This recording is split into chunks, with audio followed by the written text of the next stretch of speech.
welcome back to another chapter of It Hurts to Hope by Inquilatory on AO3. Chapter 18, A Change of Pace.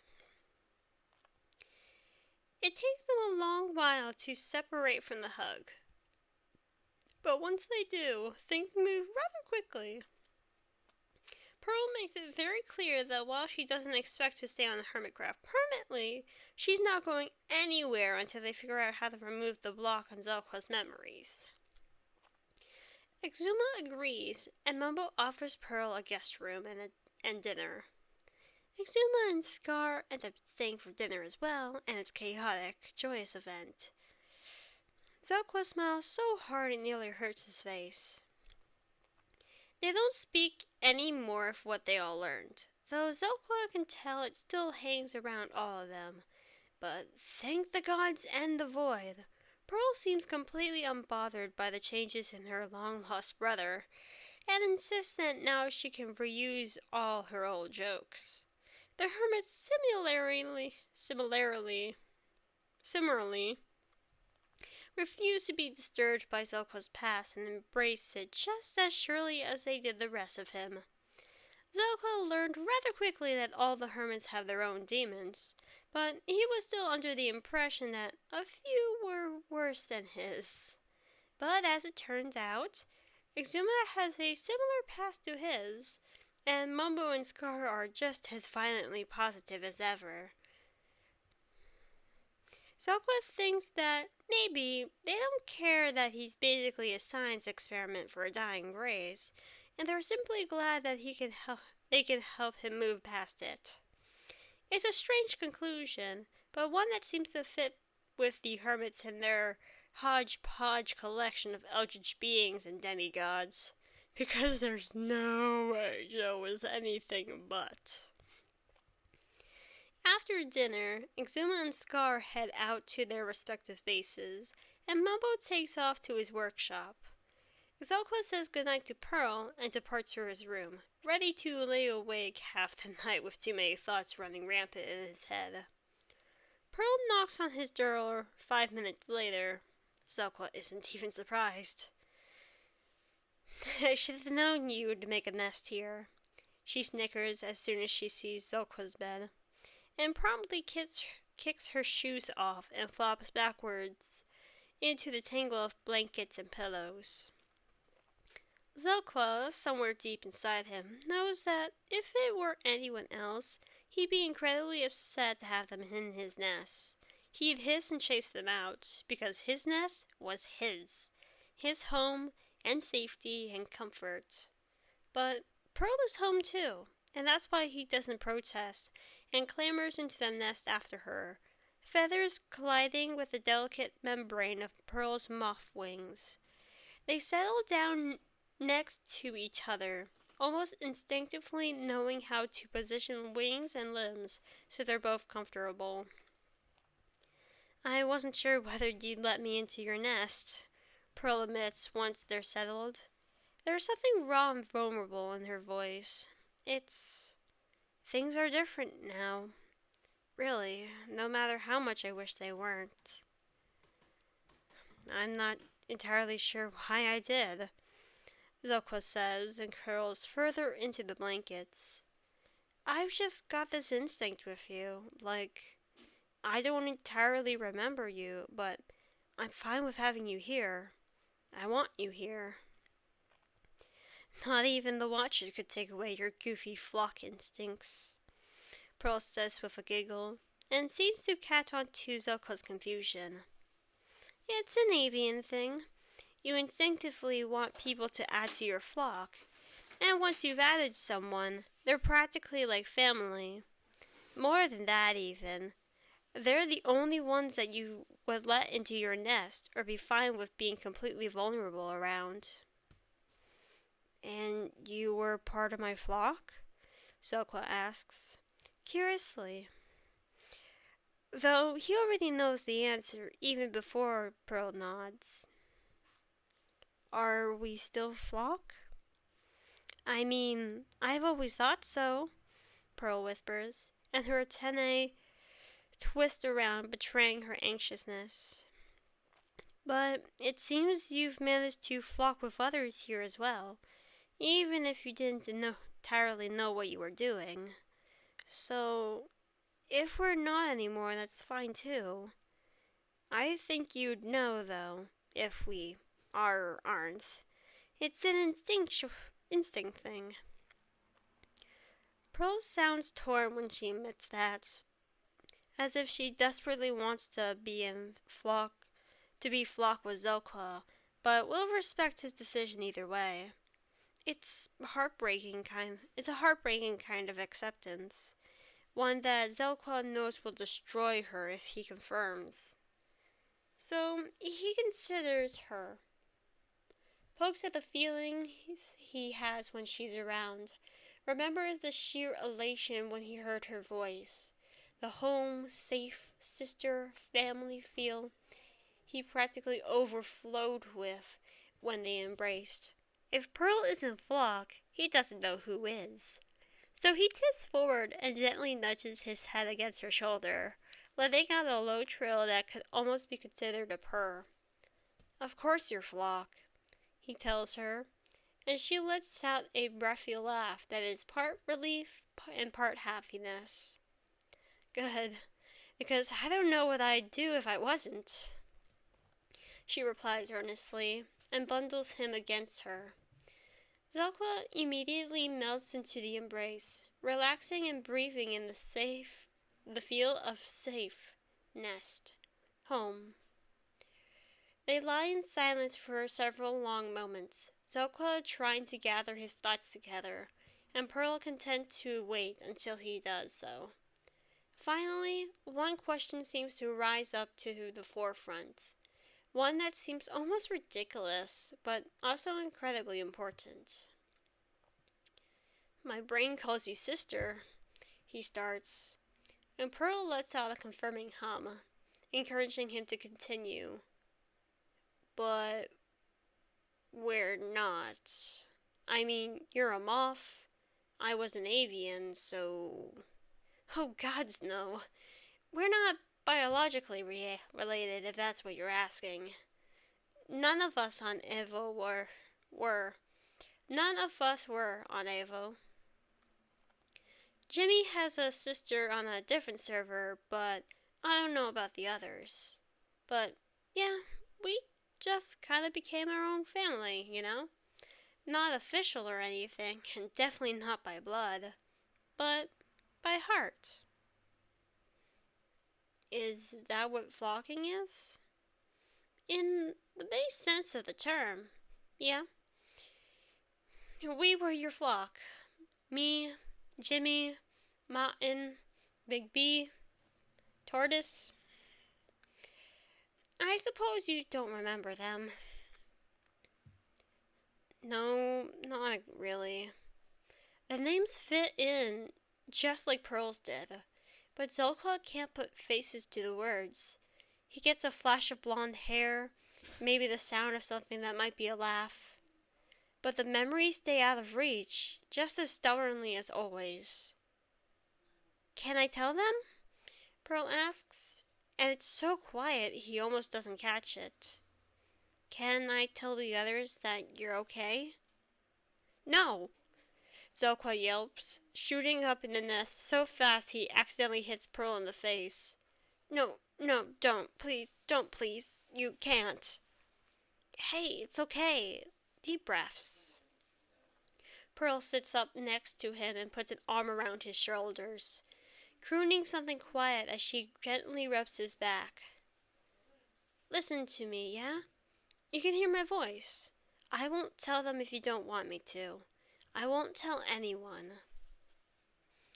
Thank you, Zelko whispers, and leans his head on Pearl's shoulder, lets her familiar voice soothe him and calm his sudden panic. Thank you, I just. He pauses and chews on his words for a moment before finally admitting, I don't want them to see what I've become. I don't, I can't let them see what they made me. Maybe someday, but not right now. I understand. Pearl wraps her other arm around Zelqua as well and pulls him close, cocooning him in warm fabric. I understand, and as uncouth as it sounds, you can take as much time as you need. They think you're dead. They love you, but they didn't share my determination to find you. A little while longer won't hurt them. Pearl's right. It's somewhat callous of them to speak of their family in such a way. But Zelqua's relieved.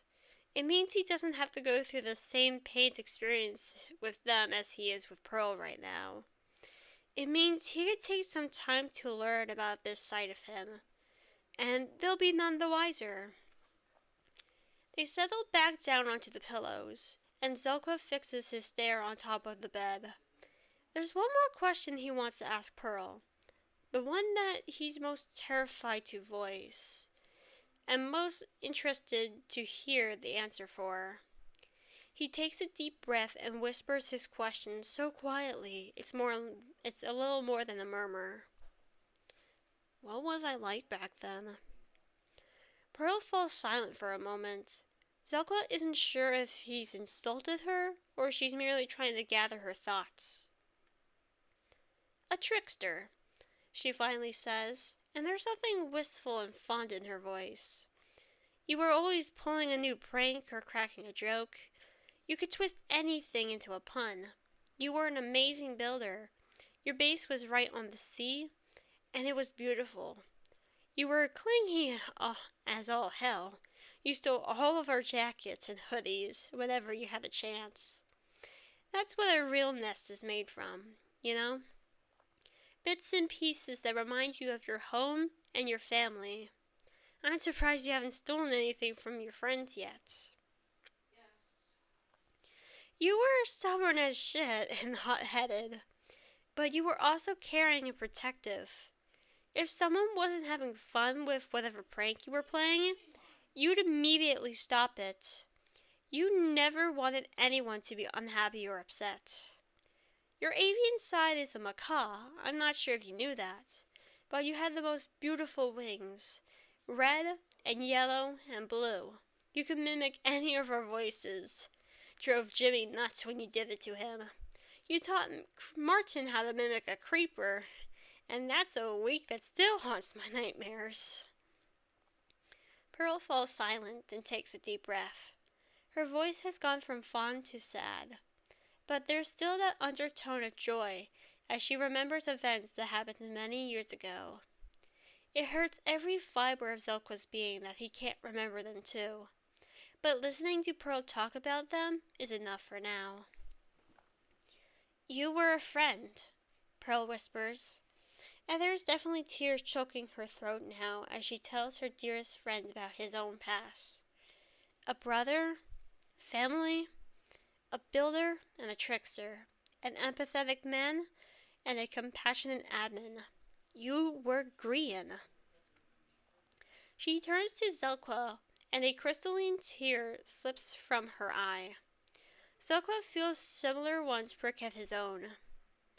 You can be that player again, she says, and there's something desperate in her voice, wishing and praying for something she's not quite sure she can ask for. You can be that person. Gods, he wants to. He wants to be that person so bad it nearly tears him apart with yearning. He wants to laugh and fly and build, learn to live again and remember how to love. He's scared to try, and yet he's quite sure that if he doesn't, he'll never be able to. Okay, he says, and he's not sure if he speaks it aloud or just in his mind. Okay, I'll try. I want to try. He closes his eyes for a moment and feels for that part of him that he can't remember, yet yearns for with all of his heart. Zelqua takes a deep breath in, one that fills his lungs and clears his mind. He lets it out. Green opens his eyes and hugs Pearl with all of his might. The next morning, he wakes as Zelqua. It's no fault of his. In his groggy, half-asleep state, he barely even remembers what happened last night. Then he glances over at Pearl, still asleep and burrowed in the blankets of his nest, and it all comes rushing back like a tidal wave. Green spreads his wings, acutely aware of his sister, and tests it in his mind. I am Green. My name is Green. Green, he mouths, and it still feels strange on his tongue, unused and rusty. After being called Zelqua for so long, but it also feels so right. That's what convinced him that he's made the right decision. Ever so carefully, Green clambers out of the nest and pads across his room, pausing at the door to look back at Pearl, sprawled carelessly across the pillows, with one hand thrown above her head and her mouth slightly open. Green smiles and slips out the door, closing it behind him as quietly as possible. He discovers Mumbo already in the kitchen, busily cooking eggs and bacon, and already dusted with spices and flour. He looks up when Green comes in, and he gives him a smile just as sunny as the eggs he's cooking. "Good morning, Zell," he says, and Zelqua smiles back. Sitting down at one of the stools, he opens his mouth to reply. "Wait, Zell?" Green, he says, and Mumbo glances up from where he's flipping the bacon. "I talked with Pearl last night, and I've decided I'm trying to be Green again." The key word being trying, because it's already been proven to him how quickly he can slip back into that old mindset, the old name that wasn't his. "Oh." Mumbo looked surprised, then ridiculously happy. "That's amazing, mate." Green. That might take a bit to get used to. I'm afraid my mind might still call you Zell for a while." "That's fine. Mine is too," Green replies, and reaches for a piece of orange from the bowl of fruit salad on the counter. Mumbo's spatula whips out and smacks his hand away with astonishing speed.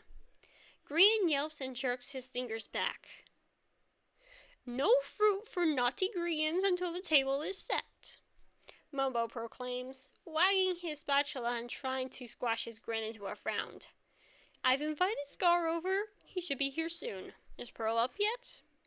"Dead asleep," Green replies, hopping off his stool and opening the cupboard. "I didn't have the heart to wake her. I did keep her up until 3 in the morning. 3? Mumbo cries, and Green nods with a barely restrained grin. After the confirmation of the decision to switch his name back, they spent several more hours giggling together in the nest, sharing stories of their time apart like two gossiping teenagers at a party. Green joyfully regaled Pearl with the chaos he got into on Hermitcraft, and Pearl returned the favor with her world-jumping adventures. They never spoke of the Watchers directly, and Green was fine with that. It felt nice to forget about them for a night, to simply recall old escapades and laugh about them with someone else. "Well then, you should definitely let her rest, you gremlin," Mumbo says with a reprimanding tone, and Green nods dutifully, pulling out a stack of plates and scampering into the dining room before Mumbo can lecture him more. He's steadily setting the plates on the table when his eye catches on the sun catchers hung in the windows, sending dazzling sparkles of color across the wall and floor. Zelqua immediately fixes his gaze on the shiny spots, inspecting them with squinted eyes and tilted head. They're so pretty, and Zelqua finds himself enamored. He wonders if Jelly would like them too.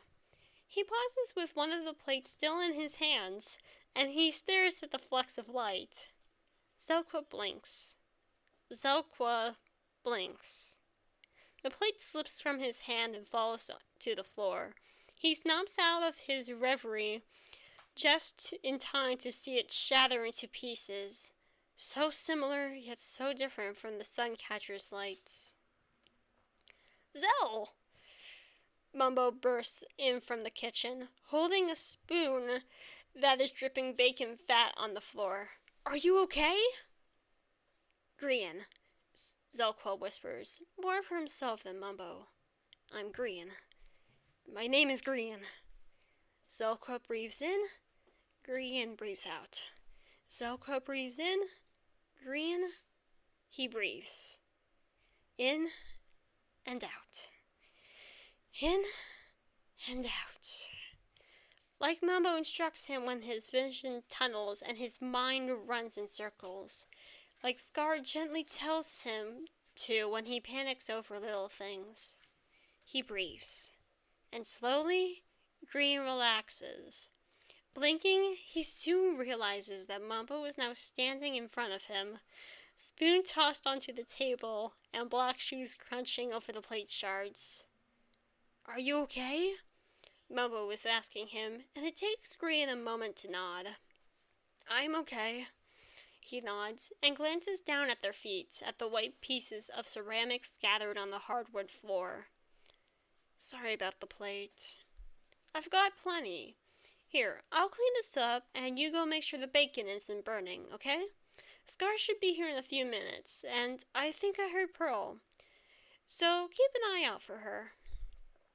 Mumbo cleans up the plate. Scar and Pearl show up, and Grian burns the bacon. But it's fine, because they're all together. And Grian is here. He's okay because he is Grian, not Zelqua. Because he is himself and not whatever the Watchers turned him into. Grian breathes in, and he breathes out. He's okay. Grian? Mumbo fidgets uncomfortably in the doorway, and Grian's piercing black eyes peer at him over the edge of his nest. Yes? I think that's my jacket. No. Mumbo blinks. Sorry? It's my jacket, Grian says defiantly, and pulls the stolen garment further around his shoulders. It's mine now, and you can't have it back. Well, all right then. Mumbo edges out of the room and closes the door behind him, then immediately reaches for his communicator. Mojobo. Hey, is there some weird avian thing that makes them steal jackets? False symmetry. What? Mojobo. G just stole my jacket and he won't give it back. Mojobo. He put it in his nest. False symmetry. LOL. False symmetry.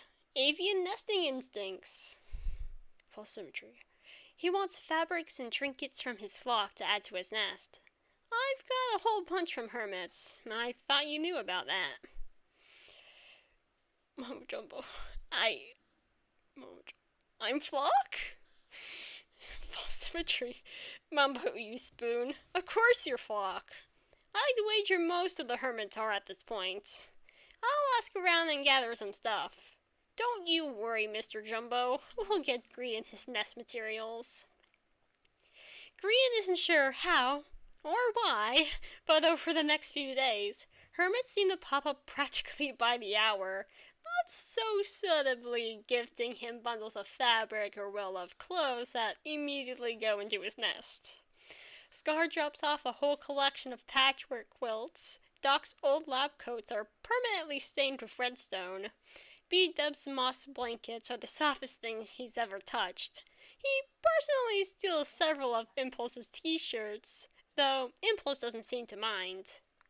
Even Xuma shows up and he hands Zelqua a pale violet shawl that seems to shimmer when he tilts it in the sun.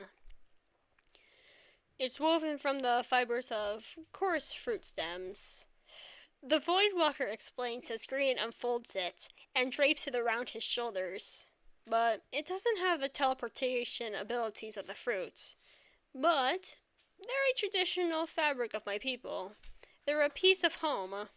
Grian tucks the shawl into his nest along with the rest of the gifts, with Mumbo's stolen jacket and Scar's worn quilts and a dozen others, and can't help the ridiculous feeling that makes him feel like he's floating. He is Grian, and he is okay. That's all he can really be for now, isn't it? And that is the end of chapter 18.